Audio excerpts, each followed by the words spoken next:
Bonjour à toutes et à tous. Waouh, c'est peut-être un peu fort. Merci d'être là en cette fin de salon. Donc pour parler justement de l'IA pédagogique de Didasque et de comment elle permet d'accélérer votre vitesse de conception. Alors, avant de rentrer dans les détails, je vais me présenter. Moi, je suis Svetlana, je suis la responsable R&D de Didasque. Donc tout ce que vous allez voir, moi j'ai participé à cette création-là. J'ai essayé de chercher en fait à chaque fois toujours plus d'impact, à la fois en termes de vitesse, mais surtout en termes de performance sur la transformation des pratiques des apprenants. Et je vais vous montrer un petit peu voilà, comment on s'y prend, qu'est-ce qu'on a fait pour arriver à ces résultats-là. Avant de rentrer dans le vif du sujet, qui est Didasque? Donc, nous, il faut savoir qu'à la base, on était une entreprise fondée par des chercheurs passionnés de pédagogie et de sciences cognitives. Et on est parti d'un constat assez simple, qui était que si on était vraiment honnête avec nous-mêmes, quand on regarde le e-learning aujourd'hui, eh bien, on se rend compte qu'il ne remplit pas complètement ses promesses, à plusieurs égards. Premier enjeu, c'est qu'aujourd'hui, créer un e-learning, c'est un processus qui est complexe et qui prend vraiment énormément de temps. On estime que pour 1 heure de e-learning relativement simple, donc avec assez peu d'interactions, les études disent que c'est à peu près 20 jours hommes de création derrière, ce qui est assez, assez énorme. Deuxièmement, c'est qu'une fois diffusé, eh bien, on a pris tout ce temps pour le faire. Une fois diffusé, on se rend compte que les scores de complétion ne sont pas forcément non plus à la hauteur de nos attentes. Là, je parle bien sûr des formations non obligatoires, c'est-à-dire où l'apprenant lui-même s'engage dans une démarche d'apprentissage. Et là, voilà, les taux ne sont pas forcément excellents. Et enfin, c'est que quand bien même les apprenants iraient au bout, du fait de la nature des activités, des processus cognitifs engagés lorsqu'ils sont face à des e-learning, on se rend compte que la transformation des pratiques sur le terrain, elle n'est pas vraiment là. Donc il n'y a pas vraiment de changement induit chez l'apprenant. Donc à la fois en termes de rapidité, d'engagement et d'impact, aujourd'hui, nous on est convaincus qu'en e-learning, on peut faire beaucoup mieux. Ce qu'on a fait, c'est qu'on a développé une plateforme qui s'appuie à la fois sur les dernières avancées en sciences cognitives et en intelligence artificielle pour justement vous permettre, à partir des informations, de la connaissance qui est disponible dans votre entreprise et quelle que soit leur forme, vous puissiez les transformer en des expériences d'apprentissage qui soient vraiment transformatrices en termes de les pratiques réelles sur le terrain. Voilà. Pour ça, notre plateforme, nous, on s'appuie sur vraiment 2 leviers de transformation. Déjà, l'objectif qu'on se donne, je vous l'ai dit plusieurs fois depuis le début de la présentation, c'est la transformation des pratiques sur le terrain grâce à nos expériences d'apprentissage. Et pour ça, on va vraiment utiliser la transformation de vos contenus, quels qu'ils soient, en des e-learning qui permettent d'atteindre ce changement-là. Alors, on va commencer justement cette première transformation. Pour transformer les pratiques sur le terrain, l'apprenant, il doit passer par un certain nombre de processus, un certain nombre de changements. Puis ses premiers pas dans la formation, où là, il va découvrir les notions, les savoir-faire, se créer une première trace mentale, le premier schéma à propos de tout ça, phase de découverte.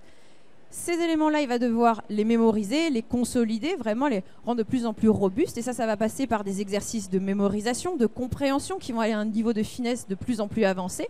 On est sur la mémorisation.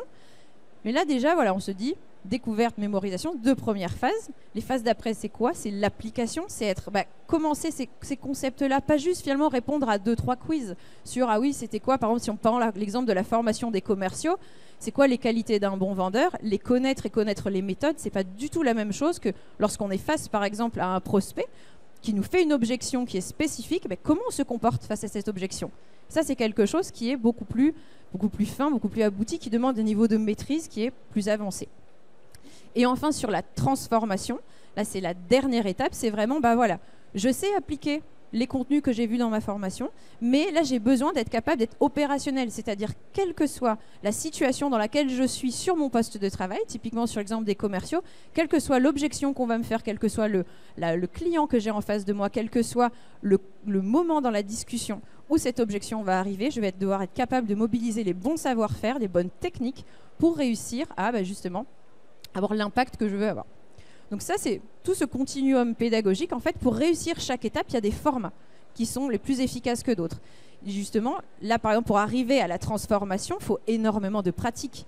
Il faut énormément justement des cas, des mises en situation où l'apprenant va pouvoir s'exercer. Il faut que ces mises en situation, on ne les pas fait une seule fois, il faut qu'on les fait plusieurs fois dans des situations différentes pour que ce schéma mental qu'on a commencé à construire, il soit extrêmement robuste et il soit mobilisable dans toutes les situations.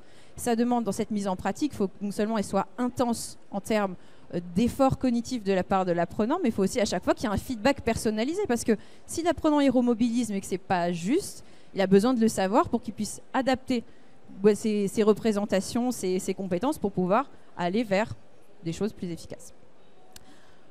Aujourd'hui, quand on regarde le e-learning moyen, on prend un petit peu au hasard, vous pensez qu'on s'arrête où sur ce continuum pédagogique à votre avis?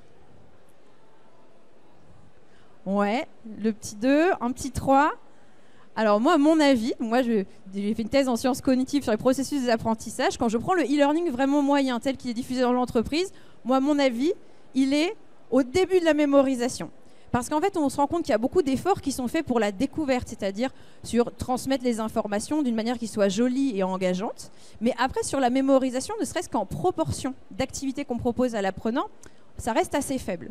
Et alors en plus, à la fois, donc on dit en termes de proportion, on est plutôt faible, mais en plus, en termes de nature des activités qui sont proposées, ça va être des petits vrais-faux, des quiz de mémorisation, des petites choses sur les concepts de la formation. On n'est pas déjà sur de l'application dans des situations, on n'est pas sur des choses qui sont proches de ce que font les apprenants en fait, en termes de tâches à effectuer sur son poste de travail.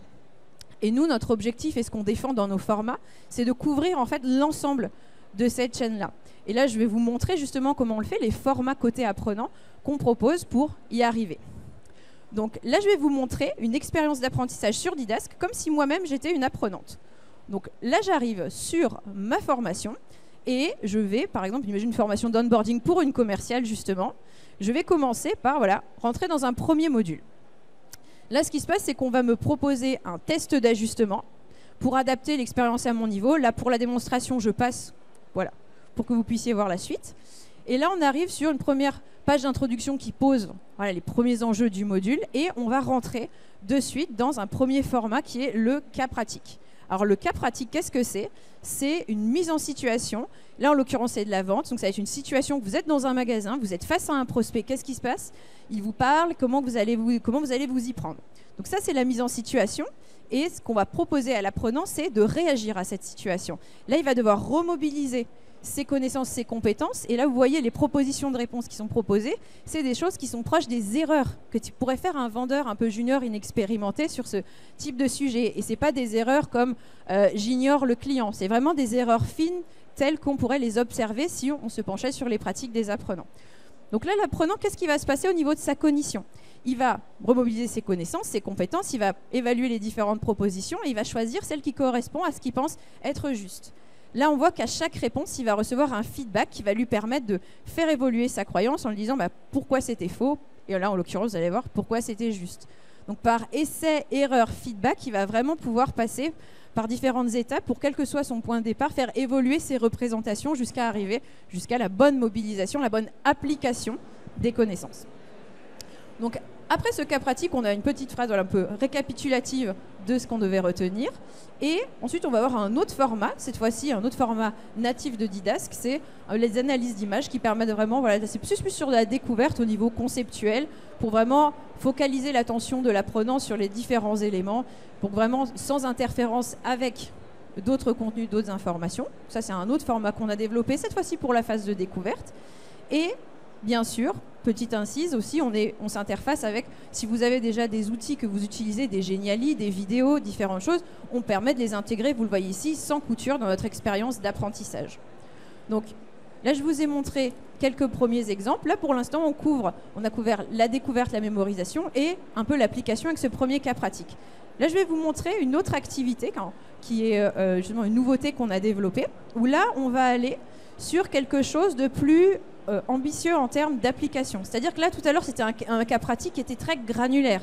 C'était comment gérer cette question en particulier de ce prospect. Là, on va sur quelque chose qui est une activité plus complète. Là, en l'occurrence, c'est une rédaction de lettre de motivation. Ça pourrait être pitcher, par exemple, en tant que vendeur, pitcher sa société, pitcher son produit. Ça pourrait être, on a aussi sur des formations techniques, une formulation chimique. voilà, selon vos produits, selon vos recettes, élaborer un nouveau produit. Et donc là, on propose à l'apprenant de réaliser cette activité complexe. Et à partir de sa réponse, ce qui va se passer, c'est que nous, on va être capable derrière de lui faire un feedback détaillé sur cette production complexe. Donc là, c'est quelque chose qui va avoir lieu en plusieurs temps. C'est-à-dire que là, il y a différents critères qui ont été élaborés sur cette activité-là.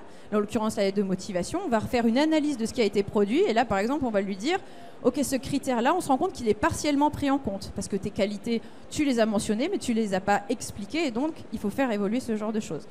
On invite l'apprenant à se corriger. Et après, ce petit coach virtuel qui est alimenté par l'intelligence artificielle, il va lui permettre de faire un feedback. Il va lui permettre de dire, OK, bah, finalement, ta correction, est-ce qu'elle fonctionne bien, est-ce qu'elle ne fonctionne pas? Et on va balayer comme ça les différents critères en fonction d'un diagnostic qui a été fait sur la production de l'apprenant, les critères les plus importants. On va essayer de les balayer et de faire évoluer justement l'apprenant vers ce type d'outil. Donc ça, c'est pour l'activité corrigée. L'idée, c'est aussi tout ce qui est aujourd'hui des dépôts de devoirs, gagner du temps en termes de correction, parce que là, vous avez ce coach virtuel qui vous permet de faire un feedback à vos apprenants, au lieu que ce soit un formateur qui soit derrière chaque apprenant à recevoir toutes ces productions et à dire bon, bah là, OK, ça c'était bien, ça c'était pas bien. Surtout qu'il y a une problématique de temps, donc on ne peut pas aller aussi loin sur le feedback. Le dernier format que je voulais vous montrer, et là, on est vraiment sur l'étape aussi de transformation. On l'était déjà à l'instant, mais là, on va encore plus loin. C'est que là, jusqu'à présent, c'était sur le LMS, sur l'outil Didask. Là, maintenant, on est dans les outils de travail. Là, vous voyez une démonstration dans notre messagerie d'entreprise, où là, ce coach-là, il est aussi présent ici à disposition des collaborateurs. C'est-à-dire que là, c'est un coach d'entraînement de vente. Donc, je vais juste revenir un petit peu, je vais revenir un petit peu en arrière pour vous montrer. Ce coach de vente, ce qu'il permet de faire, c'est dans les outils des commerciaux, c'est ben là, OK, maintenant je suis en situation sur mon poste et je vais avoir un rendez-vous dans 10 minutes. Est-ce que tu peux m'aider à me préparer? Et donc là, ce qu'on va faire, c'est que là, on a notre commercial qui, en l'occurrence moi, qui a dit, voilà, je vais avoir un rendez-vous dans 10 minutes, est-ce que tu peux m'aider à le préparer? On a le petit coach qui lui dit, OK, est-ce que tu as des informations pour m'aider à mieux cibler ton entraînement, cette petite préparation que je vais te proposer? Là, je suis allée récupérer des notes sur un document extérieur et là, on va voir, le petit coach va en tenir compte, il va l'analyser et là, comme c'est une durée de 10 minutes, là, il va commencer déjà par donner des premières informations pour aider l'apprenant à cadrer un petit peu sa réflexion. Là, en l'occurrence, c'est quoi la problématique du client? C'est quoi les argumentaires qui ont le plus de chances de convaincre? Et là, après, il va commencer à proposer une mise en situation. Où là, il y aura un petit jeu de rôle qui va s'enclencher, où il y a le coach qui joue le rôle de la prospect et il va poser des questions, il va faire des objections et en face, l'apprenant, dans son outil de travail, il va devoir essayer de les gérer, de dire comment moi j'aurais répondu à tout ça. Et à chaque fois, le petit coach, il va faire un feedback et dire OK, là effectivement ça fonctionne bien parce que tu as fait telle chose et telle chose. Par contre, en l'occurrence, ce point-là, sur la connaissance produit ou sur la technique de vente ou sur l'adéquation avec le besoin du client, c'est un peu en dessous. Donc là, comme ça, l'apprenant, il va balayer justement différentes questions dans sa session d'apprentissage. Et tout à la fin, ce qui va se passer, c'est que ce coach va faire un peu une petite synthèse, un petit récap, bilan.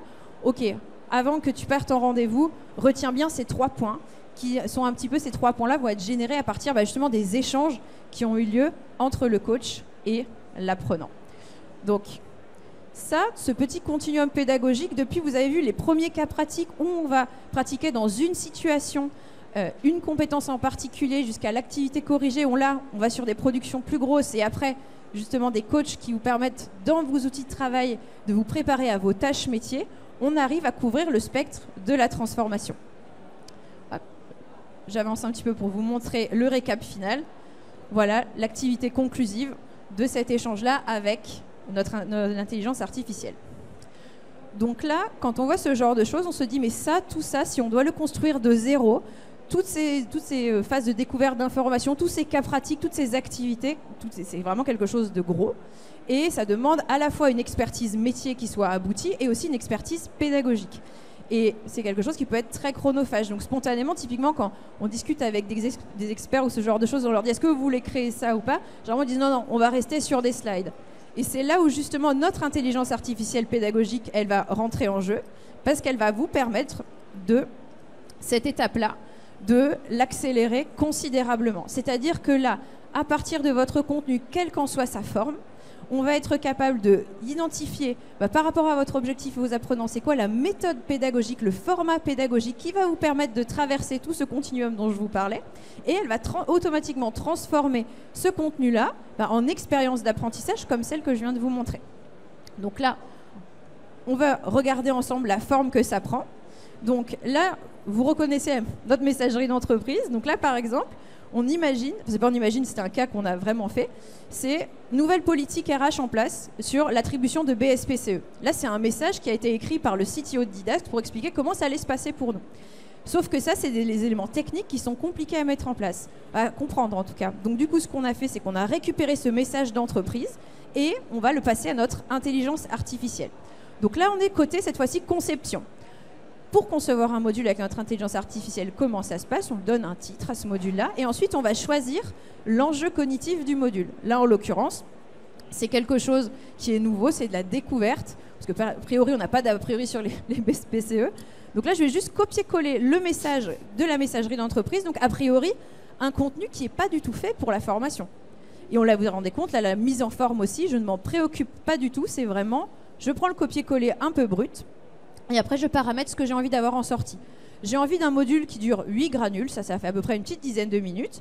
J'aurais pu, vous avez vu ici, utiliser un enregistrement audio. Typiquement, si je voulais expliquer quelque chose à un collègue, et que je n'ai pas la documentation existante, mais que je suis l'experte, je peux aller le raconter à l'audio et hop, ça va se transcrire automatiquement et l'IA va en prendre en compte. Je peux rajouter des informations dites de contextualisation, c'est-à-dire si j'ai des informations supplémentaires plus sur la forme finale que j'ai envie d'avoir. Par exemple, en l'occurrence, j'ai envie de parler à mes collègues, mes employés. Donc, je vais dire à l'IA que là, j'ai envie de parler aux employés de Didast et en fait, eux, ils ont besoin de comprendre dans quelles conditions précisément ils vont être capables d'obtenir des BSPCE. Donc ça, c'est une information que je lui transmets et là, elle va se lancer. Donc là, ce qu'elle va faire, c'est qu'elle va analyser le document que je lui ai fait et elle va commencer par me granulariser les éléments de mon document. Elle va identifier, là vous voyez d'une part en bleu, les informations qui sont les plus importantes de ce gros message un peu informe. Ensuite, elle va regarder, elle va essayer de cadrer le besoin de l'apprenant par rapport à l'enjeu de découverte que j'ai dit et par rapport à ce qui est les informations dans mon document. Là, vous voyez, elle va identifier typiquement des erreurs que pourraient faire les apprenants. Là, par exemple, pensez que l'attribution de BSPCE, c'est un processus continu, alors qu'en fait, ça se fait par phase, en l'occurrence dans ce message-là, parce que la proposition était celle-là. Il va identifier ces erreurs-là. Donc, information principale, erreur. En fait, à chaque fois, ça va être un peu le cadrage pédagogique du module qui va être généré. Donc, dès cette étape-là, vous pouvez le voir et un peu regarder ce qui se passe. Là, pour la démonstration, on va avancer. On va aller directement dans les contenus associés à chacune des granules. Donc là, c'est un premier élément de transmission d'informations. Donc là, en fonction de la nature de ce qui a été identifié par l'IA, va proposer un format qui est celui-là avec des apports théoriques que vous allez voir ici côté apprenant. Donc au début, au début des petits apports théoriques et après une petite question telle qu'un apprenant pourrait se la poser parce que c'est des éléments qui sont assez opaques quand on n'est pas dans la rémunération, c'est pas évident. Donc une petite question et un petit message clé pour retenir de manière très simple la recommandation, le concept pour quelqu'un qui est un employé de Didast et qui découvrirait tout ça. On va regarder ensemble un autre contenu, cette fois-ci basé sur, on parlait tout à l'heure des erreurs d'apprenants, donc là c'était sur les histoires d'obtention, les conditions d'obtention des BSPCE, et là pour gérer ce type d'erreur, on va faire un cas pratique, comme celui que je vous ai montré tout à l'heure, une petite mise en situation, des questions, des feedbacks. Et là, vous voyez, l'IA a automatiquement rempli, à partir du contenu que je lui ai dit, chacun des blocs de notre canevas pédagogique. Donc là, vous voyez les propositions de réponses, les feedbacks aussi qui s'apparaissent quand l'apprenant va cliquer sur chacune des réponses. Et vous voyez dans la situation, elle a pris en compte le fait que c'est des employés de Didast auxquels on parle. Donc voilà, elle a vraiment respecté l'ensemble de mes instructions. Bien sûr, c'est une première version qu'on peut éditer, comme ce que vous m'avez vu faire à l'instant. Et là, tout ce temps libéré, ça permet aussi de réfléchir en termes d'impact. Peut-être que là, on pourrait changer un petit peu la formulation, on pourrait changer peut-être un peu plus radicalement ce contenu-là. Et donc là, on peut demander à l'IA de nous régénérer de nouvelles propositions, soit pour inspiration, pour voir d'autres choses. Par exemple, se dire, tiens, j'aimerais bien changer un peu de format maintenant. Donc là, elle va travailler. On lui a demandé de générer une nouvelle situation. Je vais regarder ce à quoi ça ressemble, me dire, est-ce que ça fonctionne ou pas. Là, rapidement, je me dis, non, là, c'est moins bien que ce que j'avais au départ. Donc, je vais regarder encore une fois une nouvelle version. Et là, Je vais pouvoir encore une fois comparer par rapport à mon besoin, parce que tout ce temps libéré, ça permet vraiment, quand on est dans la conception pédagogique, de se poser ces questions-là. Quand on est ingénieur pédagogique, de réfléchir plus en termes de valeur ajoutée, d'impact, etc. Quand on est un expert, de vérifier plutôt en termes de justesse du contenu, est-ce que là on est bon ou pas? Ça dépend un peu de l'utilisateur qu'on est. En tout cas, ça permet d'aller plus loin à ce niveau-là. Là, par exemple, j'ai un nouveau contenu que j'ai envie d'aller explorer. Je vais regarder justement côté apprenant ce que ça donne. Et là, on va voir que là, elle m'a proposé un format d'exercice un peu différent. Donc, ce n'est pas forcément un QCM où on doit comparer différentes réponses. J'ai plusieurs choses, plusieurs verbatims où je vais me dire est-ce que ça fonctionne bien ou pas. Et l'IA, à chaque fois, m'a généré des feedbacks spécifiques pour chaque réponse pour que vraiment chaque personne qui soit, on va dire, chaque apprenant, quel que soit là où ils en soient, ils reçoivent un feedback adapté à ses besoins. Donc, aujourd'hui, cette intelligence artificielle pédagogique, ça fait 1 an qu'elle fonctionne et on a déjà des cas d'usage et des preuves d'efficacité. Donc là, par exemple, on a travaillé avec le CFPC, donc l'organisme de formation des experts comptables, et on a pu digitaliser 150 heures de formation en 3 mois, ce qui était un objectif très ambitieux, à la fois du fait du volume des formations, mais aussi de la diversité, de la nature des formations, puisqu'il y avait la formation logicielle, des formations réglementaires, des formations aussi, même des éléments un peu comportementaux, donc vraiment beaucoup, beaucoup de choses. Cette digitalisation, ça n'a pas été juste de la transposition. Votre texte, on l'a mis en forme sous un texte, encore une fois, mais un peu différent et adapté au e-learning. Donc, vraiment, vous avez vu, il y a de l'interactivité, des cas pratiques, des activités un peu avancées. Et ça, cette vitesse de conception-là, c'est 10 fois plus rapide aujourd'hui que le standard sur le marché. Pour reposer rapidement ce que c'est Didask, nous on est vraiment une plateforme e-learning tout en un qui, depuis l'outil auteur jusqu'à le parti LMS administration, nous on a une expérience complète qui couvre chacune de ces dimensions. On est utilisé par de nombreuses organisations et si vous voulez en savoir plus sur nous aujourd'hui, on est au stand O70. Et maintenant, je vous remercie de votre écoute et je suis disponible si vous avez des questions à propos de ce que je viens de vous montrer.